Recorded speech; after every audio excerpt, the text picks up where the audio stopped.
Right, today we are honored to hear about the Lakota Path. The beloved and beautiful Val Morningstar has been on for 30, 40 years. She has been an amazing massage therapist for much of her life and has just held that beautiful light.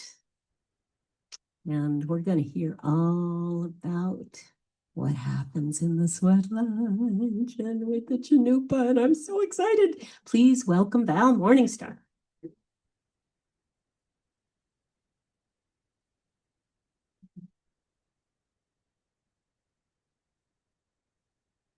Thank you. Thank you. Good morning, everybody. Can you hear me? Yes. Yeah. Okay. I know I'm just gonna light up some sage just for a moment and tune into my higher self here. I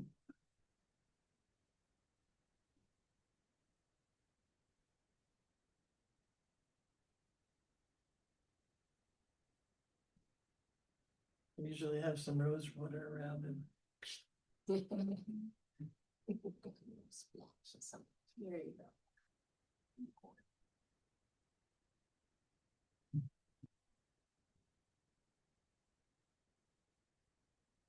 I like to travel. Well, first I want to start off by saying that this is my own experience. I was not born into the Lakota Path, and it's a whole nother thing when you're born into a spiritual path. And then it also differs depending on who you were trained with. So we have a saying that we say, well, the way I was trained or what I learned was because if different medicine men and women all have different medicines, so you go to a ceremony and basically there's the same protocol, but there are little things that are different. So this all started about 19 generations ago. I figured that out, it's roughly 550 years ago, when a spirit woman named White Buffalo Calf Mother came to the Lakota Nation. And there's a story about that. And the story that I tell is just a little different. So there were two warriors out hunting away from the group of Lakota people living, and they looked and they're looking for animals, right? Buffalo and elk, and they see this buffalo, but it's a white buffalo. And then they look again and it's this beautiful woman in white buckskin, and it shifts and it changes form as it comes to them.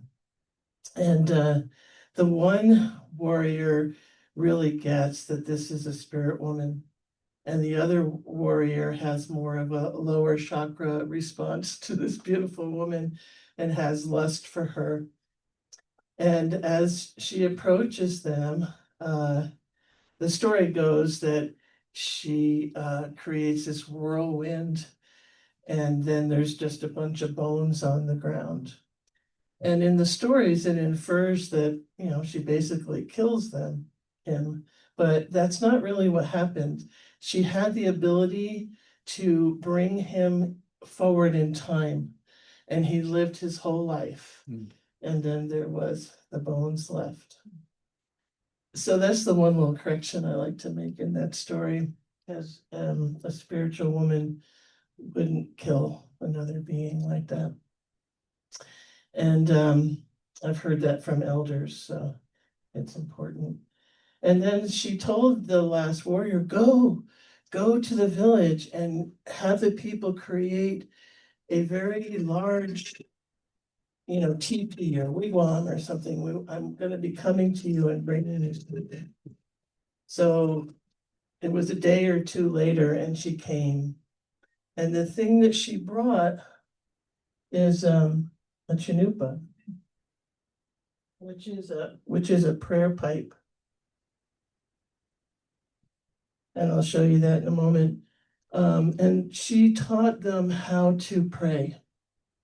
with this pipe, and she gave them 7 ceremonies to use to connect with themselves, to purify, to pray.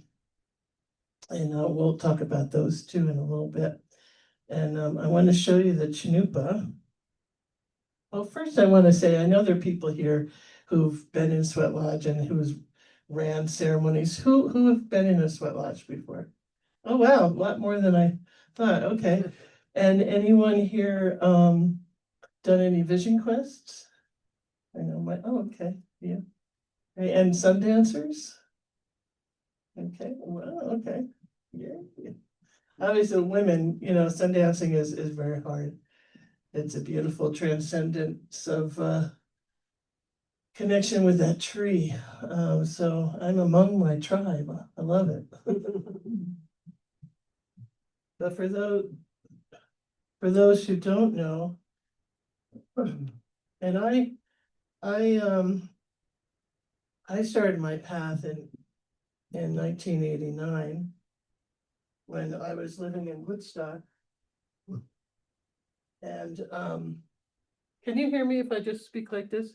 Zoom can. Yeah. Oh, right, okay.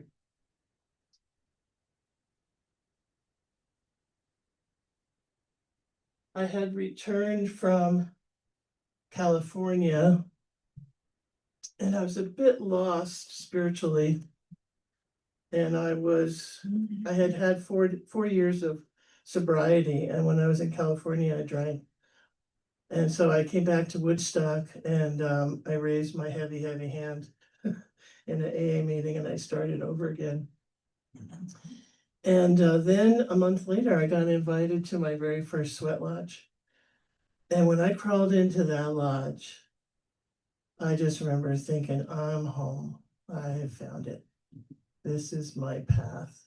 And even though I was a little scared when the door closed and it got all dark and and afterwards, I just felt that renewal. I felt reborn. I felt fresh. I was purified, and I just somehow just kept coming back. And so I was a fire chief. I tended fire for 4 years back there, and my friend Kenny, who's now in spirit, he was the man who had the Sweat Lodge there.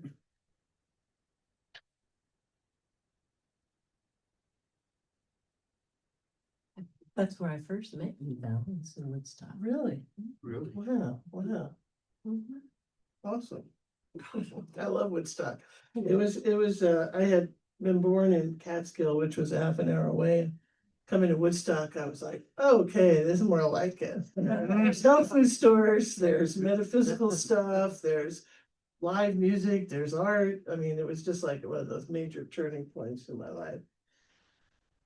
And so I just tended fire for those 4 years. And I learned a lot from the fire. A lot of people don't realize that the ceremony starts with the fire. Usually people will come a little late, right? And that's fine too. But the ceremony starts with the fire, the putting together of the fire and the fire itself. The man who, the man, Chief Orville Looking Horse, holds the very first Chinupa that was given. And he still has it in a medicine bundle, and it comes out every now and then. So that's passed down in the generations for someone to care for it, protect it, and pray with it. I can only imagine 500 and some years later what shape it may be in. So separately, this is a piece of wood and a piece of stone that's been carved. But when they're put together, it becomes a sacred instrument of prayer. I did one vision quest and the spirits got me. It rained all day. When does it ever rain in Taos all day long? I remember being underneath my tarp watching the water make little you know, cups and then roll down my tarp, and then it started to snow. And I had gotten out of my little tarp thing, and once my feet got wet, I was just like, they got me. And it was so hard for me because I would, you know, I'm this Amazon, right? I'm gonna go do my 4 days and my 3 nights. And it was really important for me to be humbled like that. And it took me many days around the fire and with my teacher and with my support people to really embrace that experience of humility. And then I went back out the following year. So the following year is when I asked my friend Pablo to make me this chanupa. And there's so much, right? There's so much about the chanupa. The bowl is feminine, the stem is male. There's just so much to it, but I want to move on. And so I've had this and been a carrier. So we call, this isn't really my pipe. I carry this. It doesn't belong to me. It belongs to the people who know me, and they can ask for prayers anytime, and I will respond to that. It's come with me to all the other vision quests I've done. It's central to every ceremony. You know, it's kind of like the chanupa is the smallest little Russian doll. And then you got the sweat lodge, and then you got the vision quest, and then you got the Sundance, and the chanupa is part of all that, and the other ceremonies too. What we fill this with is, some people use tobacco, but the way I was taught was to use chinchasa, which is white willow bark. And if some of you herbal people know, white willow is a medicine, right? It's good for headaches and releases tension. So that's what White Buffalo Calf Mother asked for people to use because it's a medicine. I also had never done any leather work, and I made this bag. When was that? 96, I think. And now she still lives. And then over the years, this is a little bag that some friends had made for me. It's beautiful beaded bag of the Taos Mountain. And when I got my another of my names, she beaded Apowi Chapi, which is Morningstar on here, and I use this to hold the white willow bark. And it's just so special to me. It's so beautiful. There's just so many beads, so much time.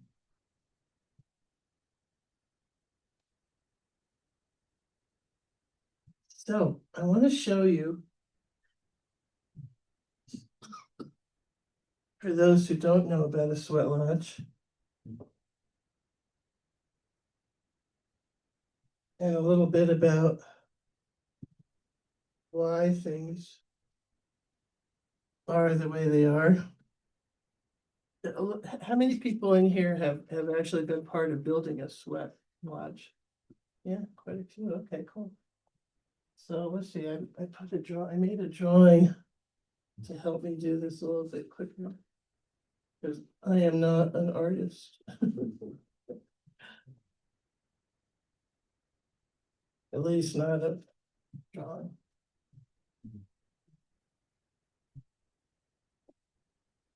So everything is done with prayer, right?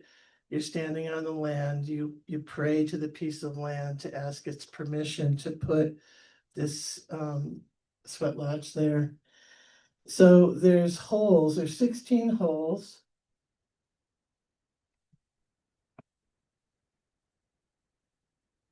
And they're put, around and reinforced. And the magical thing that happens up here is when those 16 willows come together, they form a morning star. So an 8-pointed star. That is the portal that the spirits come down into the lodge. After many years, what I learned was, so are there any half circles naturally in nature? Not so much. So the other half of the circle is under the ground. We got the form and the unformed. And then it's covered with blankets and tarps, and then we use leftover sweat lodge stones to secure it. There's also a door so that we can come in and out. And then right here, there's an altar. That's where the buffalo skull usually goes. And there's two posts where the chinupa, loaded chinupa sits right here. And then you have the fire pit. So the fire is here, and usually there's 4 pieces of wood, north-south, and 4 pieces of wood, east-west. And then whatever the water pour has decided about how many stones, those are placed on the wood and then covered with wood and then lit.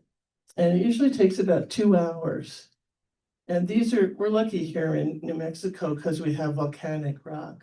I used to do sweats back in Woodstock, and we just had granite. And after the sweat was done, they just broke apart. We called them the splinter people. But these stones were formed by fire, right? And they were formed by these volcanoes. And so billions of years later, we put them back in the fire for the first time. And they get reanimated and they glow, right? And I don't know about you, but all the faces, all the animals I've seen in these stones that glow red in that darkness when the door closes. And so energetically, this chinupa sits, that's been loaded with the people's prayers, sits out here on the altar, and then the rocks are brought in. And through the energy, so there's an energetic here where all the thoughts and prayers that are said in the sweat lodge also go into that pipe, anything extra. The cool thing too is that this is thought of as the head of the turtle. So we have the head of the turtle here because we're on Turtle Island, and we have the neck, which this is a real sacred place. You don't usually cross this line unless you're the fire keeper or the water pour. And then the sweat lodge is the shell, because the turtle is really important to the native people. And if you look on a turtle shell, there's always 13 sections on there, the way their shell is made. And that's for the 13 moons in a natural year.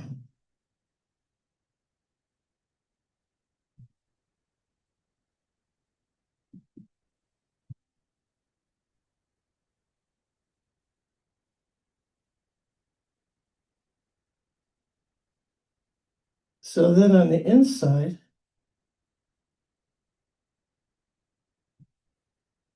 this is the door. The water pour usually sits here, and then go the people around. And we bring in the first 7 stones, one for each of the directions, above and below and within.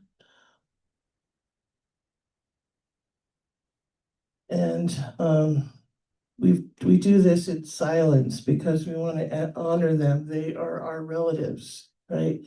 They've been waiting all these years to communicate with us, and they communicate with us through the steam. So when we bring in the stones, the water pourer has a bucket of water and pours ladles onto the stones, and then it creates the steam, which we call grandfather's breath. And that steam creates that heat. And a lot of people don't understand that that heat is, so people get upset or worried or scared. But what my experience is that that heat pushes me to feel my blocks emotionally. So if I'm in there and I get afraid of the heat, I always tell people when I poured water, first, pray harder for the people that you came here for. Second, let that heat burn through your resistance and let your emotional body open. And thirdly, get down on the ground, because if you lift one of those little rugs that you're sitting on, you blow on the earth, you get this cool breeze back from Mother Earth. It's amazing. And then if you still can't handle it, just say Mitakuye Oyasin, which means all my relatives. Open the door, sit still, and you can even get out and get a little air. The way I was taught, and it's not always this way, is that it's not an endurance contest. Out in South Dakota, it is. Totally. um, yeah.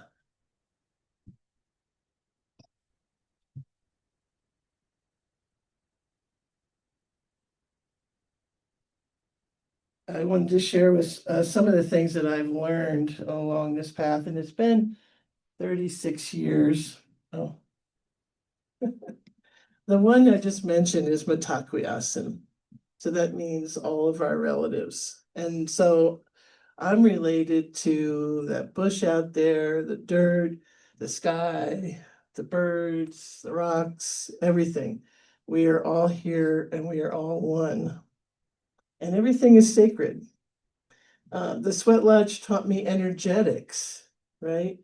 The flow of the smoke. I always marveled when we opened the door, that smoke went straight up where it's supposed to go, up to spirit.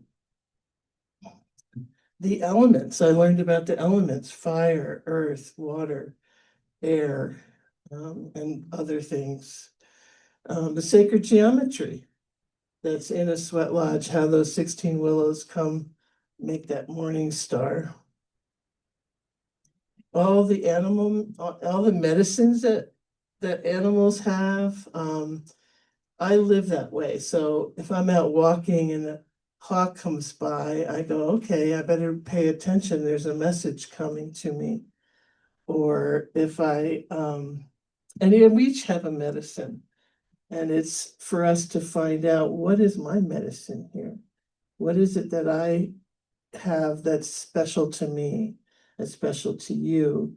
We all have different qualities and characteristics and medicines.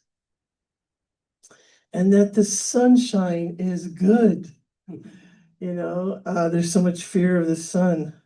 And I understand people who are really light skinned, but the sun, being a sun dancer, you are dancing for the sun, with the tree, and it has information. Now in the quantum world, in the metaphysics, the deep quantum, they're discovering there are light codes within those light rays. And all these, what are they called that are happening from the sun? The solar flares. It's never before in recorded history have we had so many. And it's here for a reason. They're here to help wake us up. And yet, there was also this old man. I remember at the first Sundance I went to, which I got hit by lightning, and that's another whole story from another time. But as we were preparing, this old man, I don't know why he told me things, it was just so beautiful. We were standing by the sweat lodge and he said, one of these days we're not going to need that altar. And I was like, oh, really? And he goes, yeah, we're not going to need that buffalo skull. We're not going to need that chanupa. And when he said that, I was like, what? And he said, because we will have learned to become the prayer. We will have learned to become a vessel of prayer ourselves, and we will live our lives as a living prayer. And myself personally, I did a Hakomi training back down in Santa Fe back in 2006, and it's a body-centered therapy. Beautiful, beautiful work. And I had an experience of having a Chinupa in my body. I saw the bowl in my womb, my spine was the stem. And it took me, this is the power of like the resistance of my mind sometimes. It took me 12 years or so to realize, oh, I'm going to sit and load that and pray with that. And so since then, I've been doing this, and there's a part of me where I feel like, is it time to let go of my physical Chinupa? But again, it's not mine, right? Yet that's been with me, it's been my friend. And I'm still in that process of feeling the truth. What is the truth of that decision? And if so, who would I give it to? And I just trust that, if it's meant to go to someone, they will cross my path.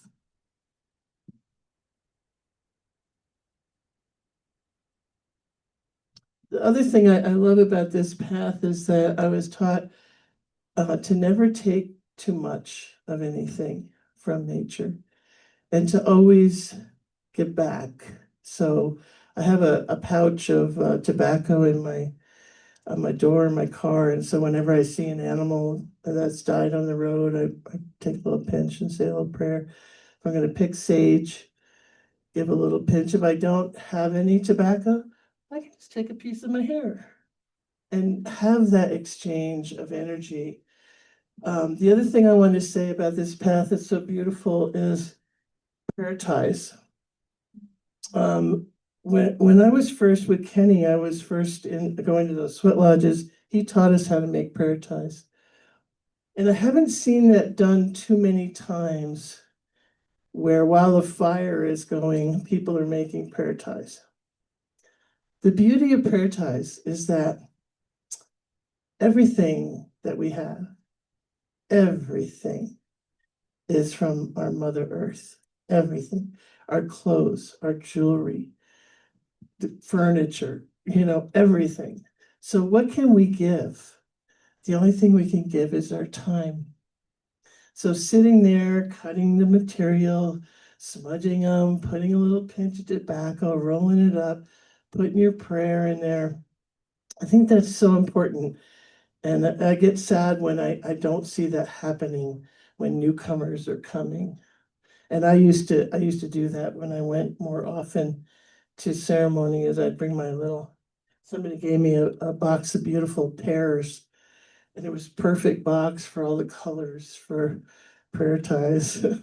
And then the songs, oh yeah, the songs, the vibration and the frequency of especially the Lakota songs and the vocables, the heya, haya, those are called vocables, and that is language for spirit. And only spirit knows what we're saying. And then when we pick up a Chinupa, when we make that commitment to carry that pipe, it's a lifetime commitment. And with it comes 7 sacred values. And as I wrote these this morning, I thought, wow, look at that. They seem to be in order. So the first one is prayer. The second one is honesty.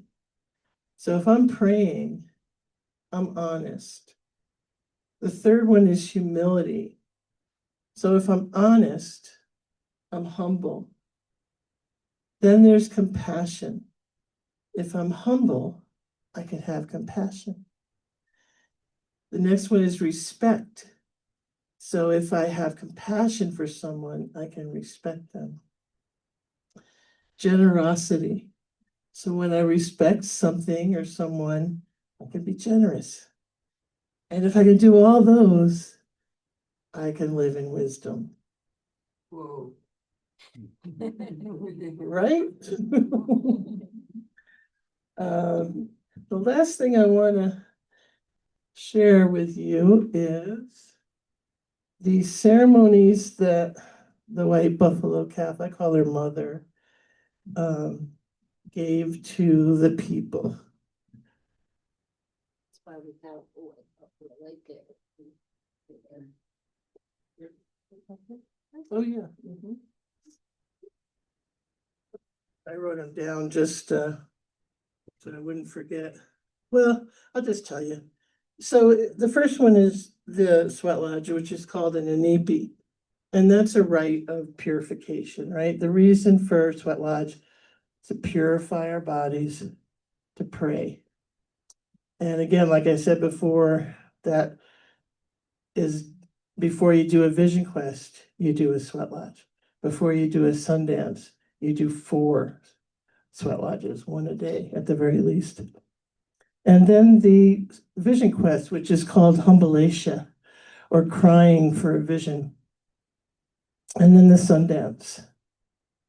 And then the making of a relative. So there's a lot of adoption that has been done between all the tribes. And after my husband passed away in 2020, my best friend and I was feeling something with Jerry, and I asked him if he wanted to make relatives with me. So we adopted each other as he's my brother and I'm his sister, and we did a special ceremony where he gives some flesh. Again, something that only I can give, right? Is a little piece of my flesh. And then it's called Her Alone, They Sing Over. And that's the girl's initiation into womanhood. The men, they use the vision quest for that. And then there's a keeping of the soul, which is after someone passes, there's a medicine bundle. It's also called wiping of the tears. And it's usually a year after someone passes. And the last one is the throwing of the ball. So it's a game with a red ball to teach the children and actually whoever wants to play how we're all connected. Oh, and the Lakota people are called Oseti Sakowin, and it means the people of the 7 councils. And it's Lakota, Dakota, and Nakota. And right now they still live mostly in the Dakotas, South Dakota, North Dakota, but many have spread around. I have loved every bit of this path, I must say. I was just born for it. And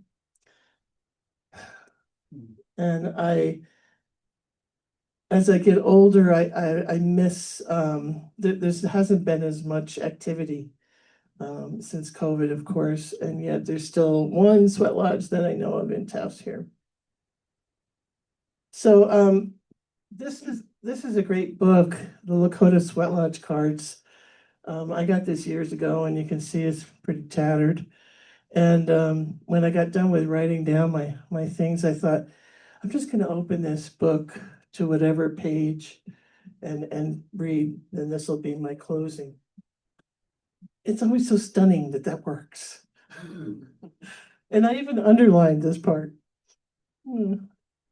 Humanity's gift and task is always, through free will, to intuit and learn from patterns, to create our reality in alignment with the God self within. The Lakota belief system holds that one can achieve happiness and fulfillment only through harmony with the natural order, living in balance with that which God has set upon the earth. The forces of the natural world, the spirit world, are all around, only waiting to guide us, whispering softly, listen to this ancient wisdom. Wow. Mitakuye Oyasin.